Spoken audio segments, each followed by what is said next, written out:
जन सुरक्षा पार्टी जो उभर कर आई है महाराजगंज लोकसभा में विस्तार कर रही है अपनी पार्टी की और कार्यकर्ताओं का सम्मेलन होना चालू हो गया है। उसी क्रम में जो जन सुरक्षा पार्टी उसके प्रदेश अध्यक्षा हैं महोदय आई हुई हैं और राष्ट्रीय सलाहकार महोदय हैं। दोनों व्यक्तियों से हम विस्तार रूप से पार्टी के संबंधित सारी बातों को जानेंगे और चर्चा करेंगे। अन्य मुद्दों को छोड़ दिया जाए तो जमीनी जो मुद्दा है और क्या आपकी पार्टी लोगों तक जाएगी तो कहेगी, किस अपेक्षा से लोग आपके पार्टी को वोट करें? देखिए, हमारा पार्टी का नाम है गढ़ सुरक्षा। गढ़ यानी जनता होती है। हम किसी जाति और विशेष का राजनीति हमारा पार्टी नहीं करती है। हम जो असहाय है, लाचार है, जो त्रस्त है, इनको हम क्या है कि सुरक्षा करना चाहते हैं। तो हमारा पार्टी के अगर जनता मुद्दा समझ लेती है तो सबसे पहले हम जनता को बिहार में जो है ना सेपरेट सेटलमेंट लागू करेंगे। सेपरेट सेटलमेंट जी, जमीन यानी जमीन हमारा जो भूदान मिला है ना सर, ये क्या किया है, दो गो लूट मचाया है। थाना में देखिए तो थाना प्रभारी और ब्लॉक में देखिए तो सीओ, ये दोनों आपस में सेटिंग कर लिया है। और दोनों जो है नीतीश कुमार के कंट्रोल पर जो है डेली अब तो सेपरेट सेटलमेंट के अलावा आपके पार्टी के जो मैनिफेस्टो है उसमें क्या क्या है? देखिए स्वास्थ्य, शिक्षा, रोजगार को लेकर युवाओं जो भटक रहे हैं डिग्री लेकर रोजगार के लिए, उनके लिए आपके पार्टी के स्तर से क्या व्यवस्थाएं की जाएगी? देखिए, सेपरेट सेटलमेंट के अलावा हमारे पार्टी की तरफ से हमारा जब सरकार बन जाएगा बिहार में तो ये खाली कागज पे ही लोग बोल रहे हैं ना, हम अमल करेंगे। जैसे कि आप देखिए, दहेज प्रथा बंद करने के नाम पर ये लोग ढोंग रचाया और दहेज चरम सीमा पे जा रहा है। स्वास्थ्य में और रोजगार में और आपका शिक्षा में, सबसे पहले शिक्षा तो जो है, शिक्षा अगर नीतीश कुमार शिक्षा देना चाहते हैं ना तो सबसे पहले जितने भी प्राइवेट स्कूल है उसको ही बंद करावें। प्राइवेट स्कूल को बंद नहीं कराएंगे, सरकारी स्कूल अब व्यवस्था नहीं सुधरेगी। शिक्षा हम क्या है कि जो बाबा साहब के संविधान है, शिक्षा, स्वास्थ्य, रोटी, कपड़ा और मकान, ये 5 चीज का जो हमारे संविधानिक है वो संविधान के तहत अमल करेंगे। और अच्छा शिक्षा नीतीश कुमार जी ने शिक्षा नहीं देने के नाटक करके उन्होंने क्या है कि ऐसी लचर स्थिति कर दिया है। सरकारी स्कूल में चलिए तो पता ही नहीं चलेगा कि ये स्कूल है कि क्या है। आप अभिमन्यु सिंह जो युवा प्रत्याशी है महाराजगंज लोकसभा से, युवाओं की बात अक्सर चुनाव में होती है, प्रत्येक चुनाव हो, विधानसभा या लोकसभा हो। महाराजगंज काफी संघर्षशील क्षेत्र रहा है। कोई भी प्रत्याशी से आता है तो काफी दबदबा के साथ में आता है। 2 बार रिटर्न कर चुके हैं सिरवाई जी, तीसरी बार भी टिकट पार्टी अगर देगी तो उनके अगेंस्ट में आपकी पार्टी लड़ेगी। तो उस विचारधारा से और आपके पार्टी की विचारधारा से कितना हद तक पार पाइएगा महाराजगंज लोकसभा से? देखिए, जितनी भी कांग्रेस है, भाजपा है, आरजेडी है, जेडीयू है, उनकी कोई विचारधारा ही नहीं है।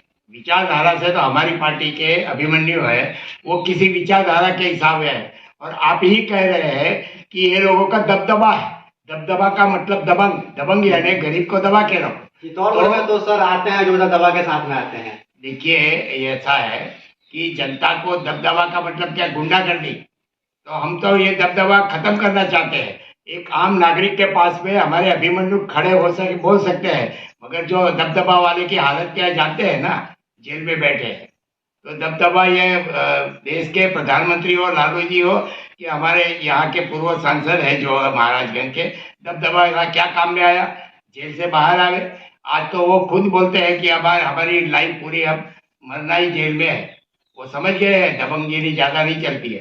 ठीक है, गरीब आदमी बोलता नहीं है, चुप में बैठ जाता है, मगर उसके मन में नफरत ही रहती है। और वोट दबंगगिरी से, पैसे से वोट से, दारू मुर्गा से खरीदते हैं। तो हम लोग वोट खरीदना नहीं चाहते, हम वोट प्रेम से लेना चाहते हैं। जनता का अधिकार बताइए, क्योंकि जनता को आज तक किसी भी पार्टी ने उसका अधिकार क्या है, संवैधानिक अधिकार क्या है, ये नहीं बताया। तो ये संवैधानिक अधिकार हम बता करके उनकी रक्षा करना चाहते हैं।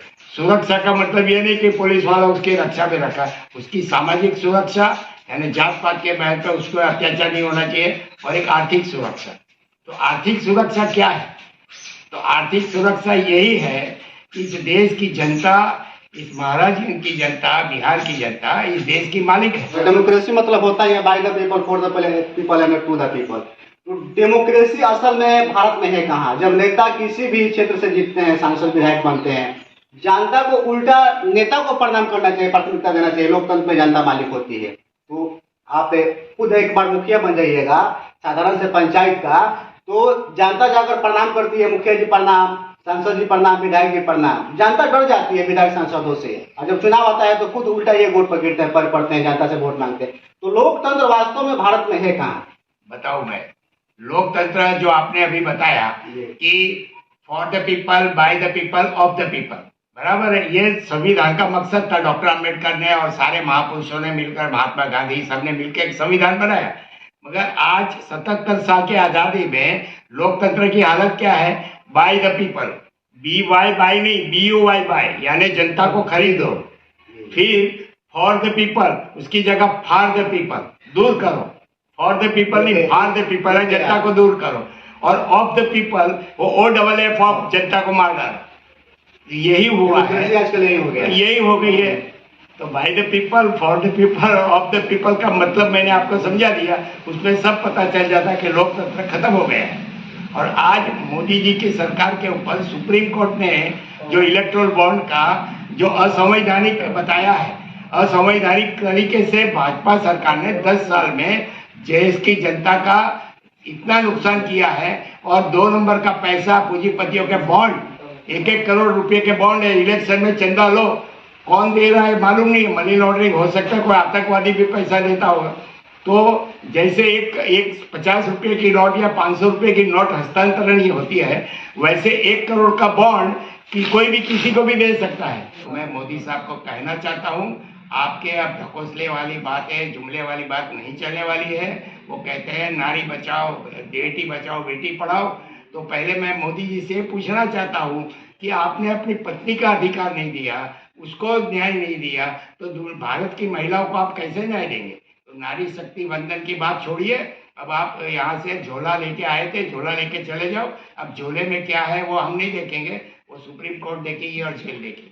सर, विदुर नीति कहती है कि समाज की सेवा के लिए घर का त्याग करना अति आवश्यक होता है। तो कहीं ना कहीं मोदी जी ने घर का त्याग करके समाज का सेवा कर रहे हैं, तो इस बात पे आप मोदी जी को टारगेट क्यों कर रहे हैं? देखिए, कोई मोदी जी ने अपना समाज सेवा के लिए घर त्याग किया था ऐसा नहीं है, समझ में आया? उसके घर के सगे भाई उसके सामने इलेक्शन में खड़े रहते हैं और कहते हैं इसका जैसा बदमाश कोई नहीं है। मगर वहाँ यहाँ तक ये मीडिया बात बताता नहीं। मीडिया आज तक कभी भी, क्योंकि उन्होंने झूठ पे झूठ चलाया। और सर, गन सुरक्षा जो आपकी पार्टी है, तो चुनाव में सबसे पहले जब किसी कोई पार्टी आती है क्षेत्र में, तो सबसे पहले चर्चा की बात होती है, उसके बाद पर्चे की बात होती है, उसके बाद खर्चे की बात होती है। तो चर्चा पर्चा खर्चा के बारे में क्या करिएगा? किस तरह से पार्टी आपका तत्पर है इस बात को लेकर? देखिए, चर्चा पर्चा और खर्चा, तो आपको मैं बताऊं, हमारी पार्टी के जो संरक्षक है, राष्ट्रीय जो संरक्षक है दबा कुमार सरनिया, वो एक सांसद है जो 2014 में और 2019 में दोनों बार निर्दलीय चुनाव जीते। जनता ने उसको जिताया। क्यों जिताया? क्योंकि उसने आसाम की जनता की सुरक्षा किया। 25 साल जंगलों में रहे, घर नहीं गए वो, और उन्होंने पूरे जनता के अधिकार के लिए लड़ा। शायद आप जानते होंगे, मीडिया है, जो उल्फा संगठन था आसाम का, जिसको भारत सरकार कहती थी कि आतंकवादी संगठन है, हकीकत में वो जनता के अधिकार के लिए लड़ते थे, हथियार भी उठाए थे।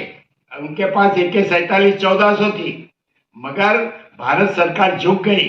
2011 में मनमोहन सरकार ने उनसे शांति वार्ता किया, पीस टॉक, और शांति वार्ता कह के कि आप जनता के लिए आइए और बुलेट रख के बैलेट से आइए। और बैलेट में आकर के उन्होंने 2 बार भाजपा और कांग्रेस जैसे दबंग, आपके हिसाब से दबंग पार्टियों को 4-4 वोट के मार्जिन से हराया। तो इतना बड़ा यानी समाज का दबंग है।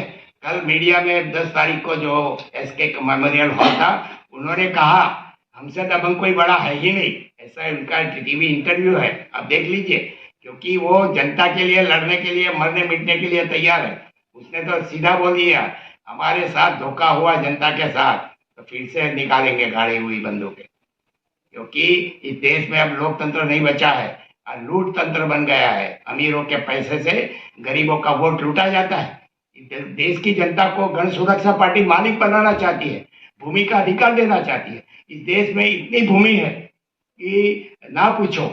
फिर सिर्फ बिहार में 5 करोड़ बीघा भूमि है और जनता को कुछ नहीं मिलता। ऐसी पड़ती पड़ी है जमीन, जहाँ जाइए नजर डालिए। तो जनता को एटलीस्ट घर बनाने के लिए एक जमीन तो होनी चाहिए। संविधान में लिखा है 1.25 एकड़ भूमि कम से कम हर नागरिक के पास होनी चाहिए, मगर आज तक किसी पार्टी ने दिया नहीं। जो नेता सत्ता में आता है वो अपने लिए भूमि बना लेता है, जनता को नहीं देता है। तो हम जनता का अधिकार देना